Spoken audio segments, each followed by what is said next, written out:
Electric shock या बिजली का झटका लगना। बिजली के करंट लगने से सख्त सदमा पहुंचा है। कभी मौत भी वाक़या हो सकती है, लेकिन अगर मौत वाक़या नहीं हुई और बच गया इंसान तो फिर बचने की उम्मीद हो सकती है।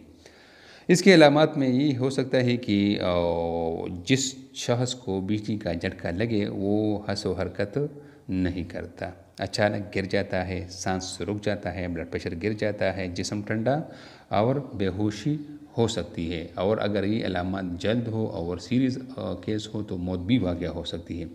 लेकिन अगर मरीज़ बच जाए तो जिस्म में दर्द, बेचैनी, घबराहट, झंझाहट और अज़बी कमज़ोरी हो सकती है। इसके इलाज और एहतियात में ये है कि आप फ़ौरन स्विच बंद कर दें, मरीज़ को ख़ुद न पकड़े, किसी कपड़े या लकड़ी के सहारे से जुदा करें। बेहोशी है तो मसनूई तनफ़ुस जारी रखें। इसके लिए ज़ख्मों का इलाज करें, उस ज़ख्म को साफ़ करें और मरीज़ को फ़ौरन किसी नज़दीकी डॉक्टर या अस्पताल को पहुंचाना ज़रूरी है। आम तौर पर लोग बिजली के शॉक वाले मरीज़ ज़मीन में दबा लेते हैं, ज़मीन में गड़ा कूदते हैं और उसमें उस मरीज़ को दबा देते हैं। ये जाहिलाना रस्म अक्सर देहातों में है।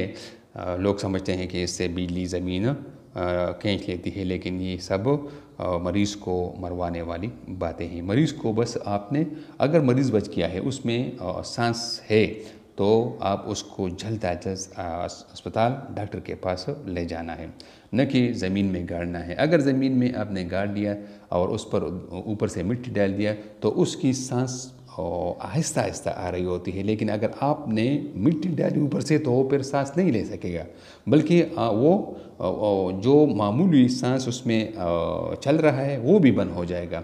तो ये अपने मरीज़ को ख़ुद अपने हाथों मरवाना है।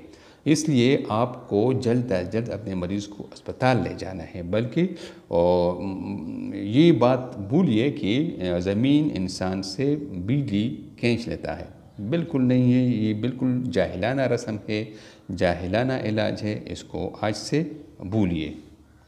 नाज़रीन, वीडियो देखने का बहुत बहुत शुक्रिया। उम्मीद है आप सबको ये वीडियो पसंद आई होगी।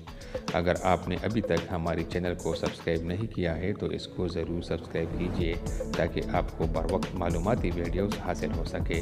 और अपने दोस्तों के साथ भी इस चैनल को और इस वीडियो को ज़रूर शेयर कीजिएगा।